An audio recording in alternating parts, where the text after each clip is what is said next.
Wait a minute here, just to make sure that anybody who wants to be here is here.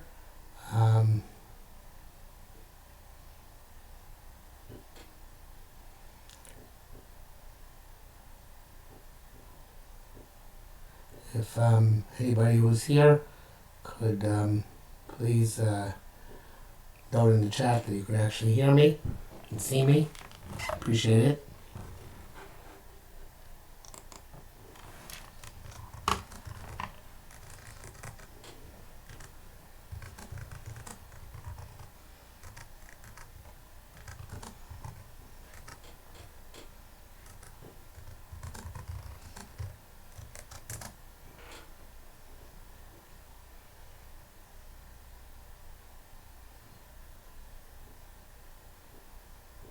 Okay, that's the case. I think we're going to begin. So, tonight's topic is a topic of Goyim, the Mesillas Yesharim, and this obviously is a touchy subject for many, many people, especially people who are not Jewish.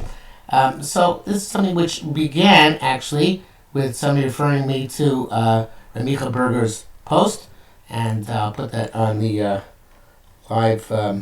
live feed here, so people can look it up if they want.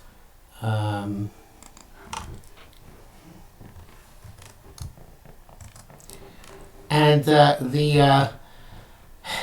what Reb Micha wrote here in this religious dilemma post is that he has a problem with Reb Micha, but among others.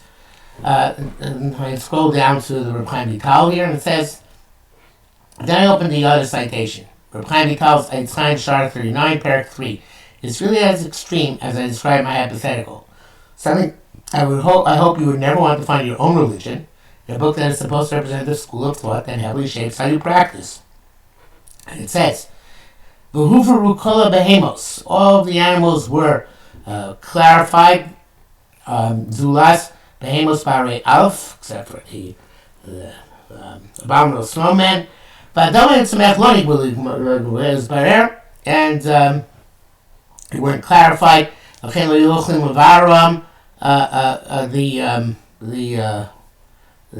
wouldn't eat them, the animals, at that point before the Chet of Adam Arishon, because the animals were not necessarily to be eaten or to be clarified. Kasher chatu after the Arishon sin, chazar neshamos v'behemos imka klipos, the neshamos and behemos went down into the depths of the klipos.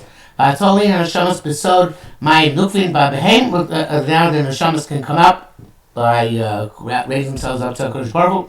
V'behemos hatoras levad, and we can only clarify, which means the same thing as we spoke about in Kabbalah as halos nitzotzos, uplifting sparks of Kedusha, ayachilosenu, by our eating them, only the behemos taros. So that we can uplift the inanimate and plant life.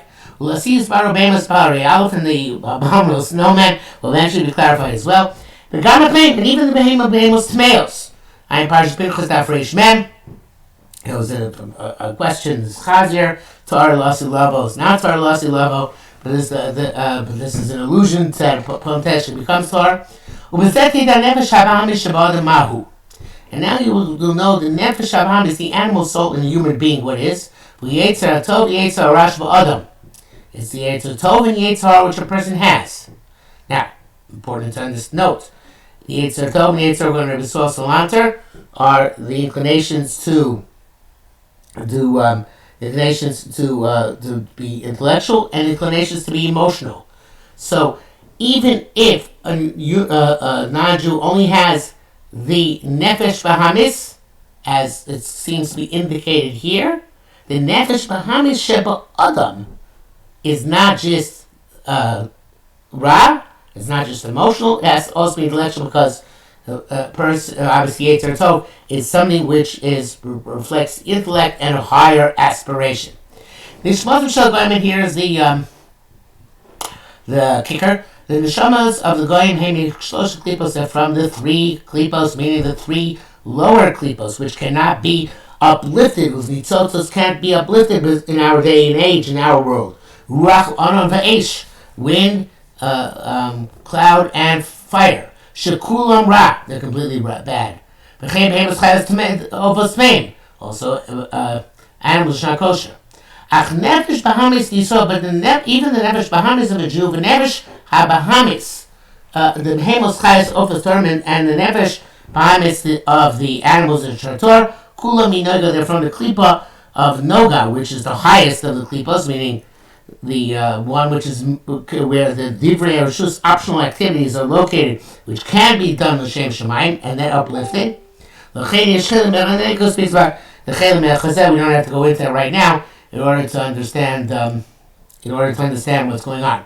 But in any event, what is bothering Reb Micha, as he writes here, is Yehudim, them kosher animals, they're non-kosher species, along with Umos Olam. Thus, their neshamos are from klipos tmeos, and that is all evil. This is not Kuzari chapter 2, which elevates the soul as the fifth kind of soul. Domain, inanimate, Homeach grows, Chai, alive in an animal fashion. The Daber speaks, and Yisrael. There's not really elevation of Yisrael. It's truly declaring others to be untermenschen. Excuse me, somebody just asked if I'm giving the shear, so I'm going to respond and say yes.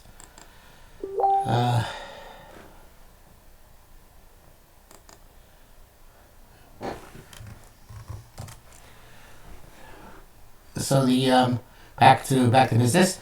So this is obviously a very bothersome thing, and it appears in Tanya, which she discusses as well. It's very bothersome thing as well, of course. So what do we do with this? So in order to understand this, I'm not going to necessarily make people happy, but I want to clarify that there is more to this than one seems to get at first glance here. And in order to do that, we have to understand that Reb Micha and myself as well, when we talk about Kedusha, we understand Kedusha in light of Shimon Shkop, as Reb Micha just elaborated in his brand new sefer on the topic. The idea of Kedusha being devotion to the betterment of Am Yisrael, devotion to the betterment of the world. That is, and he even brings a basis for that in the Ramchal. But that is not the way the Mekubalim perceive the Kedusha. They have a different definition of Kedusha and different parameters of Kedusha, and only that way can we understand what's going on here with the Klipos. And in order to understand that, we're going to look at a Shem Yishmuel. The Shem Yishmuel is in Perishus Kedoshim, Shnas Tov Resh Ayin Hey, over there. So I'm not going to, you can look it up, or we can later on maybe put a photocopy up. But it's important to learn through, and again, it's not going to make people completely happy, but it's going to help. So the Zohar Kodesh, he says here, Amar HaKadosh Baruch Hu Mikol Sharmi Lorisi Dabka Bei El Yisrael. The only nation which connects to me is Yisrael, like it says, Atem Elikim Hashem, and not other nations. And then he says it can't be the other nations I'm talking about Rishoyim, because Rishoyim obviously not Dabik in Hashem, and it must be that even the good nations don't have that Vekus in HaKadosh Baruch Hu, and even Chassidim Masola. So, but that seems to be difficult. It's because it sounds like the inference is that they can't be Kedoshim. They can't be holy. But Rashi says here, if you learn the Reb Shimon, you know that Rashi is the first tragedy he deals with, that every place where you find the abstinence from arayos, from licentious behavior, there you find Kedusha. So he says, Chassidus Umos Olam probably have people who are Gadol Mina Erva. And the Medrash in fact brings down, Perishus Rabbah, that the people in the East, whoever they are perhaps, I don't know who they are, but are refrained from Erva. So why aren't they called Kedoshim? So now he brings down a very important Rabbi. And I'm going to read this inside and translate. You're doing divrei haravid. The words of the Rabbi are well known in the Sefer Bali Nefesh. Behefresh shemein tohar l'kadosh. There's a difference between that which is tohar and that which is kadosh. Shetor hu b'maaseh. Tor is in deeds. Like it says in Eov, utahar yodayim yosif omes. Somebody who's pure of hands, he is invigorated. Tara has to do with the hands. Dainu b'maaseh, it has to do with the person's activities. The Kaddish unevdal. Kaddish, however, is separate. That he won't have connection to these matters at all. They'll be disciplined even in thought. That's the end of the quote from the Rabbi.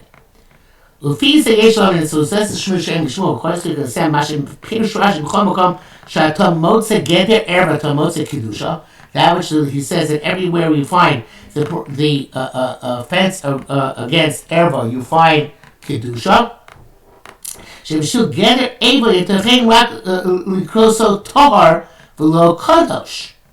But he says, wait, that should seem that erva, absence of erva, only makes you tar, not the kadosh, right? It's funny that the video resolutions are not optimal, but I don't know what to do about that. I'm hoping that it works. So he says, he named mitzvahs kedoshim to you yesh lahavin. So he says, let's understand mitzvah kedoshim to you. It means to be kadosh b'nidal ad shelo yeh shaychus l'dvarim elu kim'at. He says that the person to be so separate that he has. I'm sorry, I read it wrong. Kilios kadoshim dam shelo yeh shaychus l'dvarim elu kim'at ein masu b'yad odem l'matas l'kimu. To be separate from arayos. To be separate from all sorts of negative behavior, to the point that one no longer has a desire for them. That's a gift from God. How can we even do that on our own? The nature of our material side is to quest for its material fulfillment. So there's only Avraham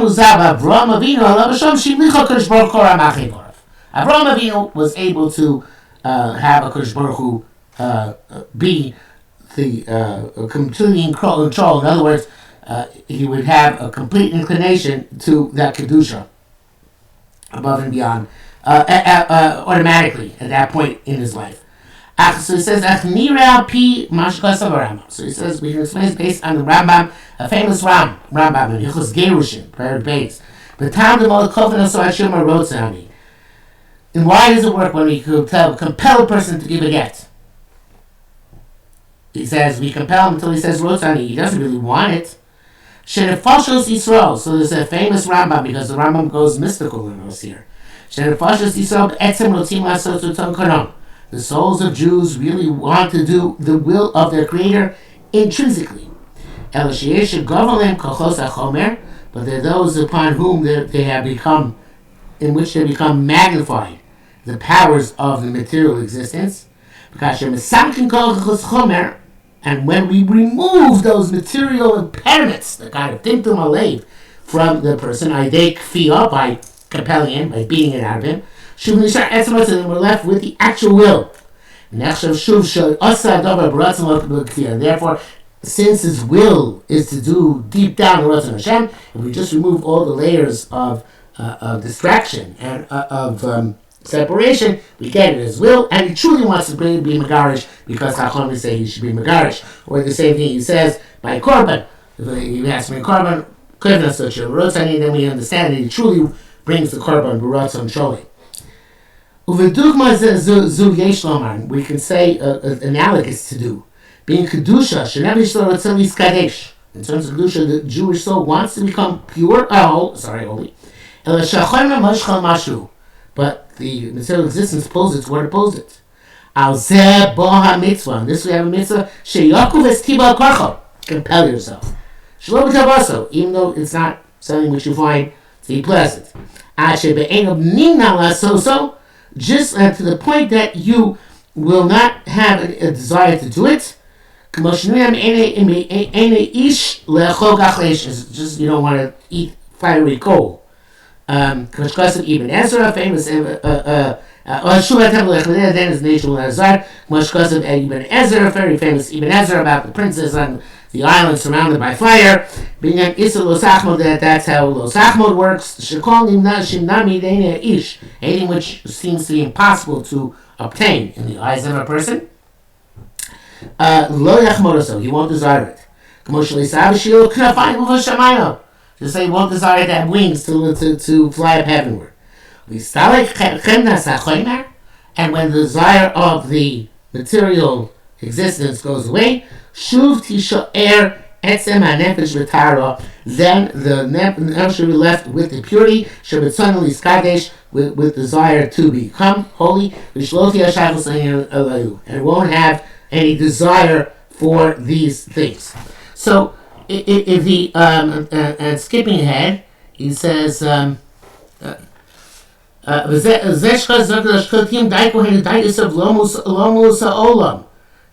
of Kedusha can only happen by the Jews and not by Umos Olam. Now, that's a bit cryptic. The whole thing is a bit cryptic. So I want to explain it now in greater detail, which is that as follows.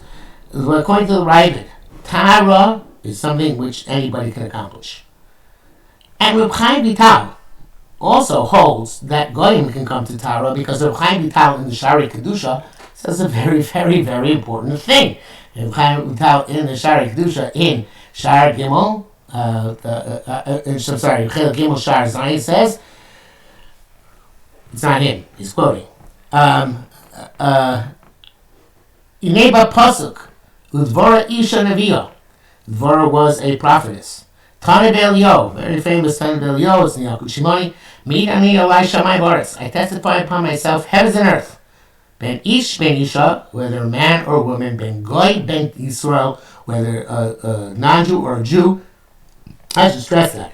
Ben Goy, Ben Yisrael, Ben Evet, Ben Shivcha, whether slave or male slave or female slave, everything based on a person's deeds, Ruach HaKodesh Shorolov. The person gets Ruach HaKodesh. So the same Reb Micha who said that the nefesh of the neshama of the Goy is from the 3 klipos, says here in the Shari Kedusha that Chazal say that they can accomplish Ruach HaKodesh. So how does that happen? How do we reconcile one Reb Micha with the other Reb Micha? So the answer lies in that distinction between Tahara and Kedusha, which the Shem Shmuel brought the name of the Rabbi. If you note, it says here, Hakol Lefi Ma'asav. Everything based on his deeds. Any person in this world, whether they're Jew or not Jew, whatever the satisfied, can achieve Tahara, can do deeds which make that person suited for Ruach HaKodesh. And he says, I'll explain to you how to do it. And there, it brings also the name Tan Belio. This is what they used to do in the old days. To do powerful tshuva because from everything you ruined.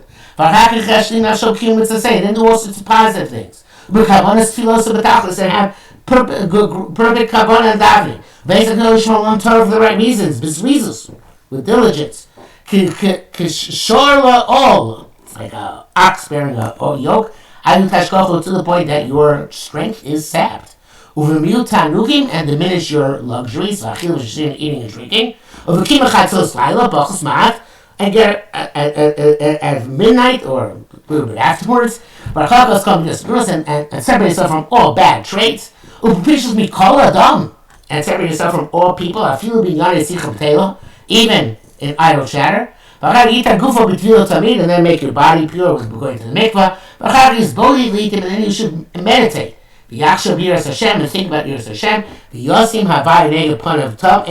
should always contemplate, literally and figuratively, the name of HaKadosh Baruch Hu. His thoughts should be empty. From all matters of this world. He should cling to the Abbas Hashem with great yearning. And this way he may be able to be zoicha to Ruach HaKodesh in one of these manners which we mentioned. So the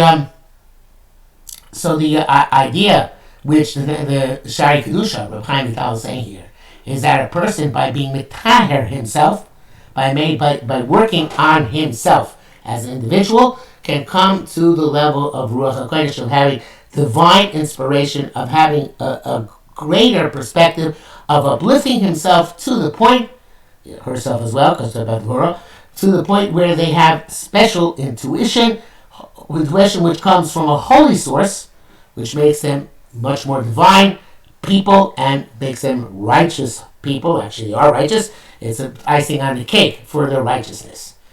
Okay, so the Reb Micha agrees that even non-Jews can have that. So when Reb Micha says that they are from the Klipos Tmeos, so that we have to understand what that means. What we understand what that means is, in my opinion, that they don't have this aspect of Kedusha, which is the separate aspect of a Jew. Now, bear in mind, Kadosh and Tahar are used interchangeably, and how they appear in one sefer is not what they mean in another sefer. How they appear in one sefer in one place is not what they mean in another sefer in another place. But for our purposes, the distinction is relatively clear. Kedusha is an intrinsic holiness which is built into the Jew, which is the ratzon inside the person. According to the Mekubalim, that ratzon which is inside a person comes from a higher neshama, and that gives a Jew the power to uplift nitzitzos of Kedusha. That means the Jew comes down from his with higher neshama into the klipas noga, into optional activities, and uses them l'shem shamayim, the optional activities, and thus uplifts the material and mundane, which is permitted, to the level of Kedusha, to the level of sanctity, to tikkunim, to fix things in the Kabbalistic, mystical sense. And that's, as I said before, that's how lost nitzitzos, of uplifting the sparks of Kedusha, which have been scattered in the Bria since the time of the Chet Marisha. And this is something which, as perhaps you recall from hearing in other contexts, is the reason why many Chassidim and Mekubalim are against being vegetarians.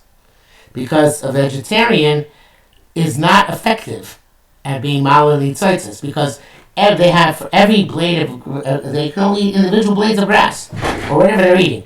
And they can only uplift those individuals, the Nitzitzos in those individual blades of grass. But if you eat a hamburger, and all the blades of grass which that cow consumed, all the water that it drank, everything that went into it is uplifted by the one hamburger eaten l'shem shamayim. So being a carnivore is much more effective at being Ma'ala Nitzitzos than is being a vegetarian. The non-Jews, even though they can be Matayr themselves, that they can achieve Ruach Kodesh, they can't be Ma'ala Nitzitzos. That's not their job, that's not their mission, and that's not something they're capable of doing. That's the pshat in their being from the Sholosh Klipos Meos, according to the Mekubalim. Not that they're actually incapable of achieving goodness, of even achieving greatness. What they're incapable of doing is uplifting those sparks of Kedusha. And that's what Reb Micha really means when he says that they are from the Klipos, which are Kulam Ra. What does Kulam Ra mean? Ra here doesn't mean the opposite of Tov. It means where the nitzotzos of Kedusha are locked in to such an extent that you cannot uplift them. They can't be uplifted, at least in the situation in which they are. And this brings to mind the famous Mesillas Yesharim. Mesillas Yesharim says, and I bring it down in my sefer in Balasra. I don't see a copy right offhand here. I forgot to bring one. But in my sefer in Balasra, I bring down bit of Shishim, that there's a machlekes between in the Shulchan Aruch Yodea Kufte Zayin, I think it is, whether one can be machmir not to eat something which is batal b'shishim, or it's also to be machmir not to eat something which is batal b'shishim. But there's a third shita, which is the shita of the Mesillas Yesharim. Mesillas Yesharim says it's a mitzvah to eat something which is batal b'shishim. If you have a piece of chazer which falls into your cholent and it's batal, it's a mitzvah to eat it. Why is it a mitzvah to eat it? Mitzvah to eat it because normally you can't uplift the nitzitzos of Kedusha in that chazer. They are locked into that chazer, and there's no access to them, at least in the form of eating, which is the most effective way of uplifting the sparks, of making that which is mundane into something which is sanctified. But now you have an opportunity. HaKadosh Baruch Hu gave you a special gift that you can take this chazer and you can uplift this chazer and use it l'shem shamayim and uplift it tzitzos, because now it's in your cholent. And when you're shown with Erev Shabbos, you uplift the nitzitzos of Kedusha which you have inside that chazer. So, under normal circumstances, that which is ra means not that it's evil. And again, terms in Hebrew are very often used interchangeably and inaccurately, and they don't necessarily mean in one place what they mean in another place. Here, ra means that there's no uplifting of that Kedusha possible, and Umos Olam do not have that capacity to uplift, because since they're coming from, the neshama comes from down there, meaning basically that they have no neshama, which is, they don't have the mechanism to uplift those things which are embedded in the lower klipos, so therefore they can't uplift them. They can't uplift things which are from klipas nova either. And that's why we know that we say that by non-Jews, monks and nuns and all sorts of holy people, by the Umos Olam are always people who abstain from the material world, because it's not possible for them to use the material world in order to uplift the things within it. When they use the material world, the things that they use are used for their own pleasure.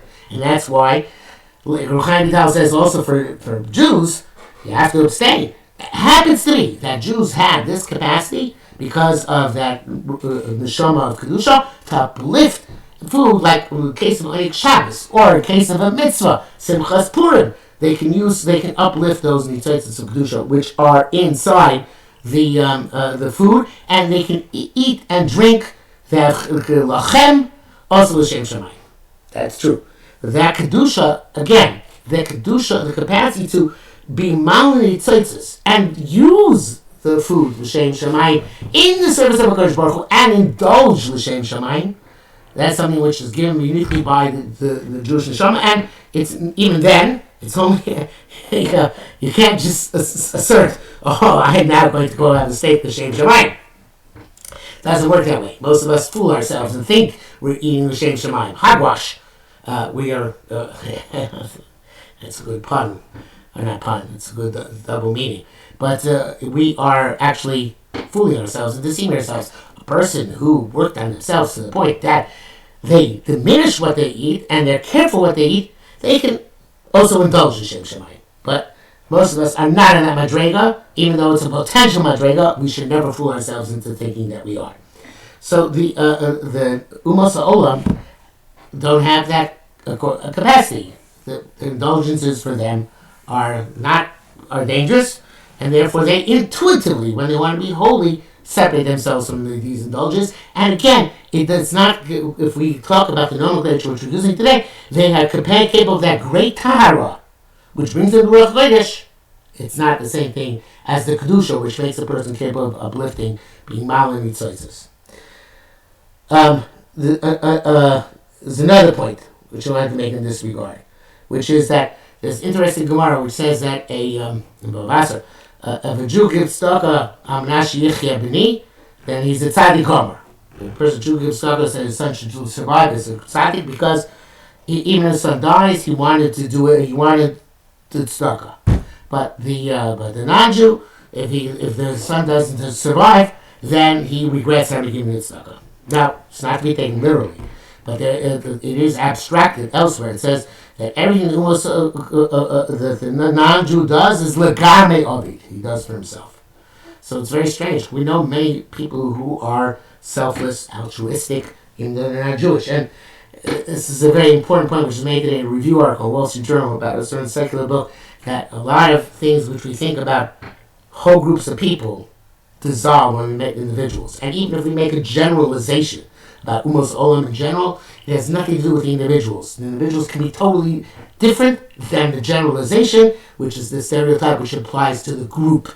That's a very important point to make, because everybody, even those people who hold Allah Yaakov means that really they hate us, say, yes, no, but not that one. That Jew is a good Jew. I mean, that guy is a good guy. My guy, he's a good guy.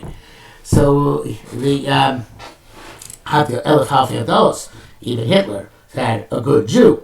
The good Jew he had was the doctor who treated his mother when she was ill. And he made sure to save that Jew. So then I think he called that person a noble Jew. Anyway, be as it may, So what does it mean, the garme of it? So on a deeper level, it means, in my opinion, that they're doing it for themselves because it can't bring Kedusha to the world in general. When a Jew does a mitzvah, that mitzvah spreads Kedusha in the world. It fixes the Olam, again, from a Kabbalistic perspective. It fixes things in Olam Yonim. It spreads Kedusha, brings down Shefa, Rav, Mikol Olamos, which the person just impacted upon. And what he does is not just Legarmei. It's not just elevating a person. Yes, Nitno Mitzvah Tzarif and somebody else becomes elevated as well. But it affects the totality of the Bria and it uplifts the entire world. When the non-Jew does the same act, it's for themselves. It can make them a more refined person. Hopefully it does make them a more refined person. But bringing that Kedusha, again, Kedusha, not Taharah, Kedusha down to the world, that's something which is reserved for the Jewish neshama. So,